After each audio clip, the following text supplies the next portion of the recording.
सम्मानित बुजुर्ग, नौजवान साथी, आवाज सुन रही मात्र शक्तियां और हमारे लिए जो हकीकत के रियलिटी के हमारे सामने भगवान बैठे हैं, हमारे देश के जवान, सभी के चरणों में हर शिकारा हरियाणा की तरफ से हाथ जोड़कर राम राम।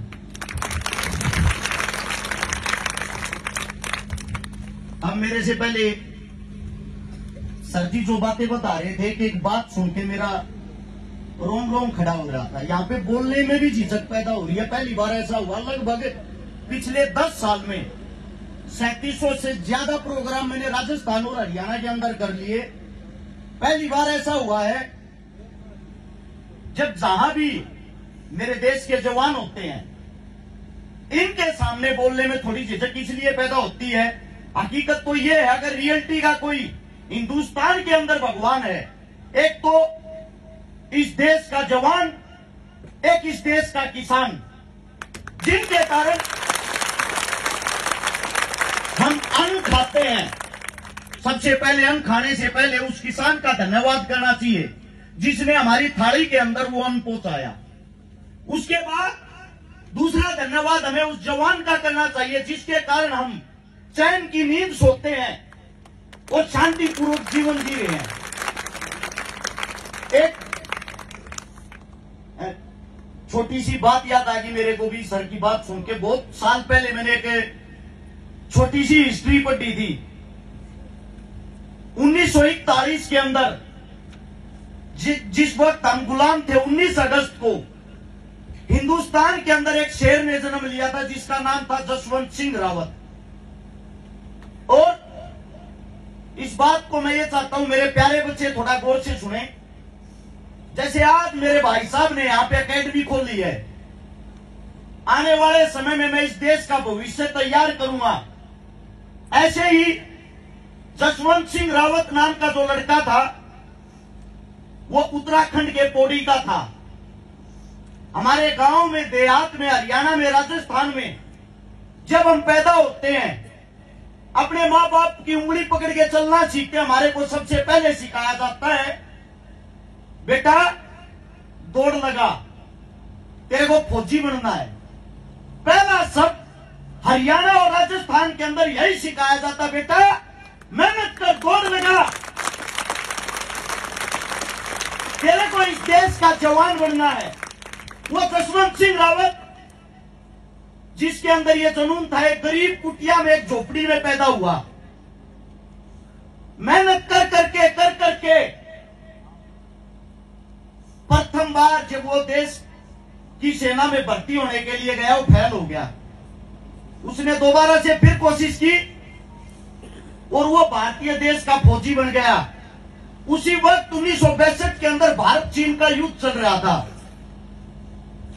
जिस जगह का नाम था नूरानांग, उस जगह में लगभग 14,000 फीट ऊंचाई पे हमारे देश के जवान इसी महीने के अंदर करारी ठंड में युद्ध लड़ रहे थे। और जब ऊपर से आदेश आते हैं कि ऊपर तक खाना नहीं पहुंच सकता, वहां पे जो हमारी सेना वो वापिस लौट आए। उसी के अंदर जो जसवंत सिंह रावत था, उसने साफ मना कर दिया, मैं हिंदुस्तान का एक जीता जागता शेर हूं। जब तक मेरी रगों में ये खून दौड़ेगा, मैं वापिस नहीं जाऊंगा, अकेला ही चीन से लड़ूंगा। आज इसी महीने के, आज से 11 दिन पहले, यानी कि 17 नवंबर को, वो शेर, वो हिंदुस्तानी शेर आखिरी के 72 घंटे, यानी कि भूखा प्यासा लगातार 3 दिन अकेला इंसान पूरे चीन से लड़ता रहा और चीन के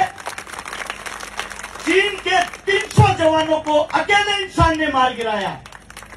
अब आप लोग बताइए, क्या आम आदमी कोई ऐसा काम कर सकता है? अगर हमारे लिए भगवान ये नहीं है तो और कौन है?